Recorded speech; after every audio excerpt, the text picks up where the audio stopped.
வணக்கம். உங்க வீட்டு தோட்டத்தை செழிக்க வைக்கணுமா? அதுவும் வெறும் 48 மணி நேரத்துல ஒரு பைசா செலவில்லாம ஒரு சூப்பர் உரத்தை நீங்களே தயாரிக்க முடியும்னு சொன்னா நம்புவீங்களா? வாங்க, அந்த ரகசியத்தை பத்தி தான் இன்னைக்கு விரிவா பார்க்க போறோம். யோசிப்பாருங்க. வெறும் 2 நாள்ல உங்க வீட்ல இருக்கிற சில எளிய இயற்கையான பொருட்களை வச்சு உங்க செடிகளுக்கு ஒரு சூப்பர் உரத்தை உருவாக்க முடிஞ்சா எப்படி இருக்கும்? ஆச்சரியமா இருக்கு இல்லையா? ஆனா இது 100க்கு 100 உண்மை. எந்த விதமான கெமிக்கலும் இல்லாம இயற்கையான முறையில உங்க செடிகளுக்கு உயிர் கொடுக்கிற ஒரு மேஜிக் பத்தி தான் நாம இப்ப தெரிஞ்சுக்க போறோம். சரி, முதல்ல இந்த ஜீவாமிர்தம்னு சொல்றாங்களே, அப்படின்னா என்ன? அது எப்படி நம்ம மண்ணுக்கு ஒரு உயிர் அமிர்தம் மாதிரி செயல்படுதுன்னு பாத்துடலாம் வாங்க. சிம்பிளா சொல்லணும்னா, ஜீவாமிர்தம்ங்கிறது உங்க மண்ணுக்கான ஒரு ப்ரோபயாட்டிக் டானிக் மாதிரி தாங்க. இப்போ நம்ம உடம்புக்கு நல்ல பாக்டீரியா எவ்வளவு முக்கியம்னு சொல்றோம் இல்லையா? அதே கான்செப்ட் தான். இது மண்ணுல கோடிக்கணக்கான நன்மை சேர நுண்ணுயிர்களை உருவாக்கி செடிக்கு தேவையான எல்லா சத்தையும் அதுவே எடுத்துக்க வைக்குது. அதனால தான் சொல்றேன், இது வெறும் உரம் இல்ல, மண்ணுக்கே உயிர் கொடுக்கிற ஒரு அமுதம். ஓகே, இப்போ இந்த சக்தி வாய்ந்த உரத்தை உருவாக்க நமக்கு என்னென்ன பொருட்கள் தேவைன்னு பார்க்கலாமா? இது எல்லாம் பாத்தீங்கன்னா நீங்களே ஆச்சரியப்படுவீங்க. எல்லாமே இயற்கையா ரொம்ப சுலபமா கிடைக்கக்கூடிய பொருட்கள் தான்.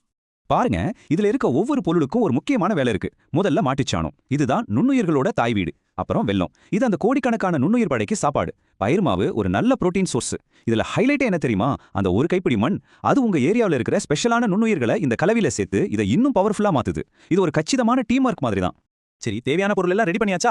வாங்க, இப்போ அந்த மேஜிக்கை எப்படி நம்ம கையாலேயே உருவாக்குறதுன்னு ஸ்டெப் பை ஸ்டெப்பா பார்க்கலாம். ரொம்ப ரொம்ப சிம்பிள். பாத்தீங்களா, எவ்வளவு ஒரு எளிமையான செய்முறை.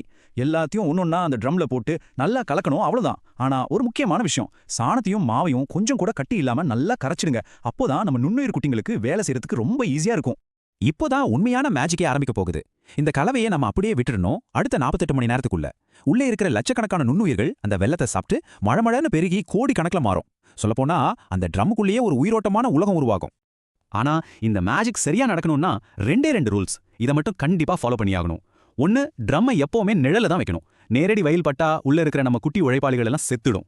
2வது, தினமும் 2 தடவை, அதாவது காலையிலையும் சாயங்காலமும் நல்லா கலக்கி விடணும். அப்போதான் உங்களுக்கு தேவையான ஆக்சிஜன் கிடைச்சு இன்னும் ஜாலியா உற்சாகமா வேலை செய்வாங்க. சூப்பர்! 2 நாள் காத்திருப்பு முடிஞ்சது. நம்மளோட சக்தி வாய்ந்த ஜீவாமிர்தம் இப்ப தயார். வாசனையே ஒரு மாதிரி வித்தியாசமா புளிச்ச மாதிரி வரும். அதுதான் இது ரெடி ஆயிடுச்சுங்கிறதுக்கு அடையாளம். சரி, இப்போ இதை எப்படி நம்ம செல்ல செடிகளுக்கு விருந்தா கொடுக்கறதுன்னு பார்க்கலாம். ஒரு முக்கியமான விஷயம், ஜீவாமிர்தம் ரொம்ப அடர்த்தியானது, பவர்ஃபுல்லானது. அதனால இதை அப்படியே செடிக்கு ஊத்திடக்கூடாது. கண்டிப்பா தண்ணியில கலந்து நீர்க்க செஞ்சு தான் பயன்படுத்தணும். செடியோட வேர்ல ஊத்துறீங்கன்னா 1 பங்கு ஜீவாமிர்தத்துக்கு 10 பங்கு தண்ணி.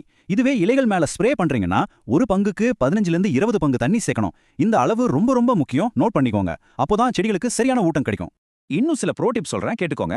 வாரம் ஒரு தடவை இல்லனா 15 நாளைக்கு ஒரு தடவை கொடுத்தாலே போதும். நீங்க சொட்டு நீர் பாசனம் வச்சிருந்தீங்கன்னா பயன்படுத்துறதுக்கு முன்னாடி நல்லா வடிகட்டிடுங்க, இல்லனா அடைச்சுக்கும். ரொம்ப ரொம்ப முக்கியமான டிப் என்னன்னா, இதை தயாரிச்ச 3-4 நாளுக்குள்ள பயன்படுத்துறது தான் ரொம்ப நல்லது. ஏன்னா அப்பதான் நுண்ணுயிர்கள் அதோட முழு வீரியத்துல ஆக்டிவா இருக்கும். சரி, இவ்ளோ தூரம் இதை பத்தி பேசிட்டோம். இதையெல்லாம் செஞ்சு நம்ம தோட்டத்துக்கு ஊத்துறதால அப்படி என்னதான் நன்மை நடக்க போகுதுன்னு தெரிஞ்சுக்க வேண்டாமா? வாங்க பார்க்கலாம். இதெல்லாம் கேட்டீங்கன்னா உங்க தோட்டம் நிச்சயம் உங்களுக்கு நன்றி சொல்லும்.